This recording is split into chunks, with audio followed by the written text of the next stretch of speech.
धन धन है खल्लारी गाँव। धन धन है धन धन है खल्लारी गाँव। जिहाँ परे है दाई के पाँव। जिहाँ परे है दाई के पाँव। बड़ा चरित कथा है सुन लो, बड़ा चरित कथा है सुन लो। कैसे धराए खल्लारी नाव। धन धन है खल्लारी गाँव। धन धन है खल्लारी गाँव।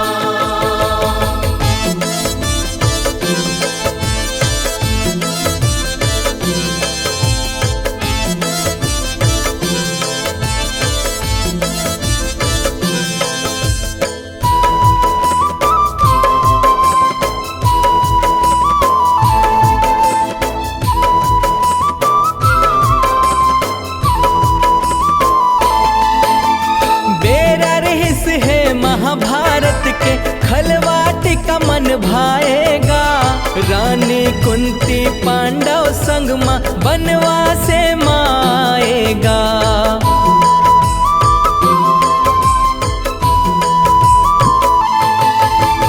भूखन लांघन हिडिंब राक्षस मन के आरो पाएगा।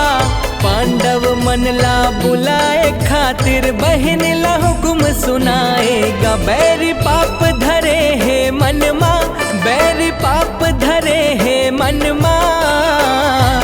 करत हवेगा खाव खाव। धन धन है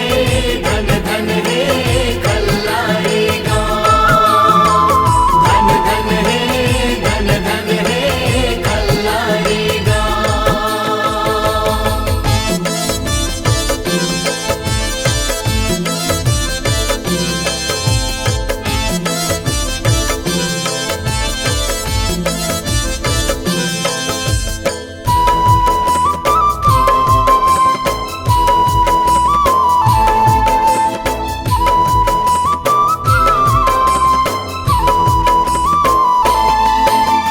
बहिन हिडिंबा भीमसेन ला देखत तुरत मोहाएगा।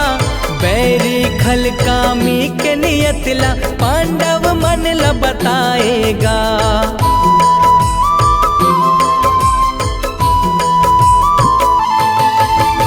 विधि अटल है जग माँ देखो, कर्म महावे लिखाएगा। भीमसेन हा बैर हिडिंब लरन माँ मार गिराएगा। दाई कुंती के बचन ले पर गे, दाई कुंती के बचन ले पर गे। भीम हिडिंबा के बिहाव। धन धन है खल्लारी गाँव। धन धन है खल्लारी गाँव।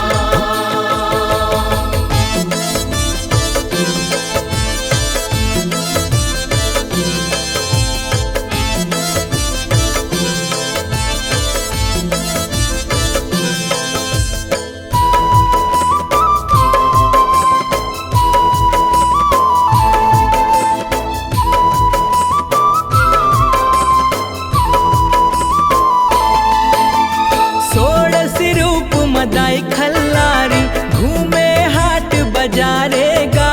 मोहनी रूप ला दिख बंजारा, खोट नियत माँ डारेगा।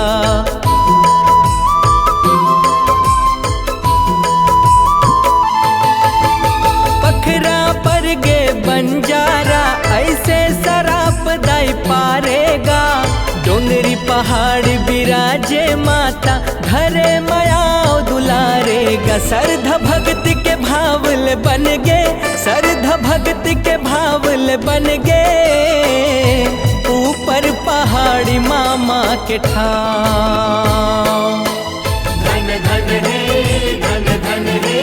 खल्लारी गाँव। धन धन है खल्लारी गाँव।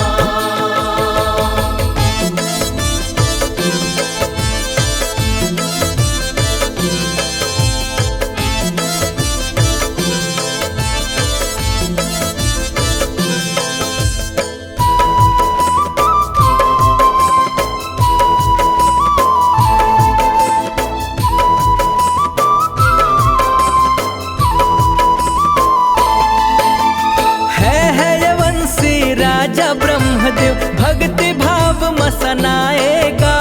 जन कल्याण लगुन के मन मा राजधानी है बनाएगा।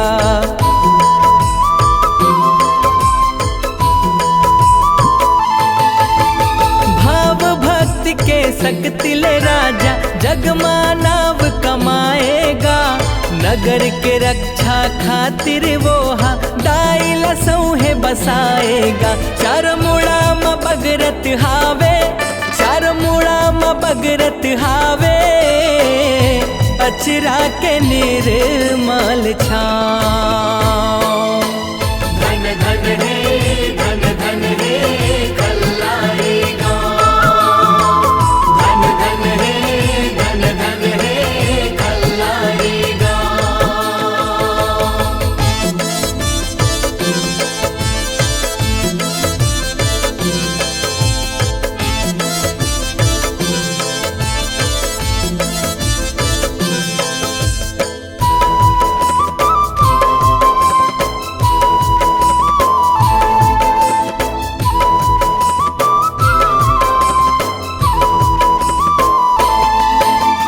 जमींदार के सपना में एक दिन दरस दे महतारी गा। कहे महतारी तय ऊपर पहाड़ी में मंदिर बना मनोहारी गा।